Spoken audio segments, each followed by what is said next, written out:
तकलीफ हुई, वो बहुत परेशान है। ये ओवैसी क्या बोल रहा है?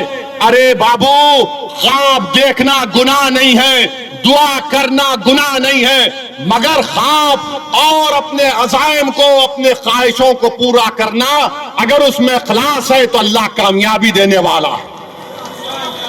यादव 14% है और तेजस्वी 36% यादव को टिकट देता है। इज़हार अस्वी को इस्तेमाल किया, पीठ पे खंजर मारा और जिसमें ज्यादा जहर था उसको टिकट दे दिया। और हम चरमपंथी हैं, हम एक्सट्रीमिस्ट हैं। बताओ मेरे अजीज दोस्तों और बुजुर्गों, कोचा दामन की जनता, आपने हमेशा मजलिस का साथ दिया। इज़हार अस्वी साहब को आपने 79,000 वोट देकर कामयाब किया। पार्लियामेंट के इलेक्शन में 2024 में 65,000 वोट सबसे ज्यादा आपने अख्तरुल ईमान को दिए। ये कोचा दामन पे इंशाअल्लाह ताला आपको मजलिस के परचम को लहराना है, यहां से सरवर आलम को कामयाब करना है। और अगर जिसके दिल में इज़हार अस्वी से मोहब्बत है वो इज़हार अस्वी की तकलीफ को भी समझो, और जिसके दिल में ये मानता है कि ओवैसी चरमपंथी नहीं है तो आपको क्या करना है? जरा जोर से बोलिए, बहरों को सुनाई नहीं देता पटना के।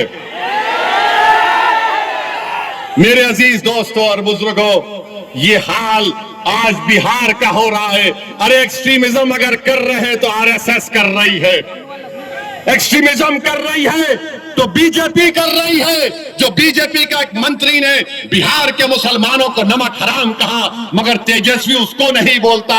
किसको बोलता है? एक मर्द मुजाहिद को बोलता है। किसको बोलता है? जिससे उसको डर है, उसकी कुर्सी को डर है। तो इल्जाम लगा के समझ रहा है कि ओवैसी के लोग या ओवैसी पीछे हट जाएगा। तेजस्वी, जब तक जिंदा हूं पीछे हटना मेरी फितरत में नहीं है। मर जाऊंगा मगर पीछे नहीं हटूंगा सीमांचल के लिए। कट जाऊंगा मगर झुकने नहीं दूंगा सीमांचल की जनता को इंशाअल्लाह ताला। ये समझ रहा है। अरे तुमने सियासत कहां सीखी? हम जब पैदा हुए तो हमारे अब्बा ने, मरहूम बाप ने, अल्लाह उनकी मग़फ़िरत करे, एक बड़े अहले दिल को बुलाकर कहा कि हमारे कान में अज़ान दो। उसके बाद हमारे अब्बा ने कहा सियासत सियासत सियासत सियासत। हम सियासत को जानते हैं और तुम्हारे जैसे लोगों को तो उंगलियों में खेल लूंगा इंशाअल्लाह ताला। तुम देखते जाओ, तुम मुझे गाली देकर मुझे तकलीफ नहीं पहुंचाए। तुम सीमांचल के हर उस शख्स को जो सीमांचल की नाइंसाफी को खत्म करना चाह रहा, तुम हर उस मां और बहन को तुमने उनका दिल दुखाया जो आज सीमांचल की लड़ाई को अपनी लड़ाई समझते हैं। तुम हैदराबाद की जनता को गाली दी, तुमने उत्तर प्रदेश और महाराष्ट्र के अवाम को तुमने दिल दुखाया है।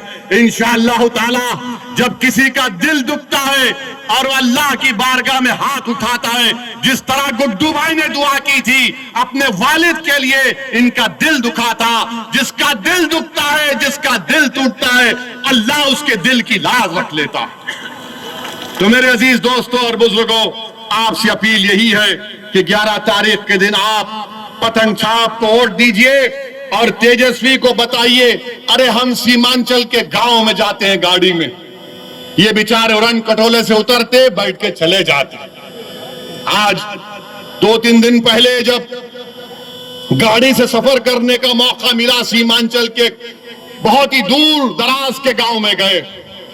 8 साल के 7 साल के बच्चे, हम नमाज पढ़ने के लिए गए असर की, तो बाहर निकले तो हमारी बहनें माएं ठहरी हुई थी, इज्जतदार बुजुर्ग खड़े हुए थे, नौजवान तो बेचारे पलायन कर चुके। तो बच्चे 8 साल के बोले पतंग छाप पतंग छाप पतंग छाप पतंग छाप।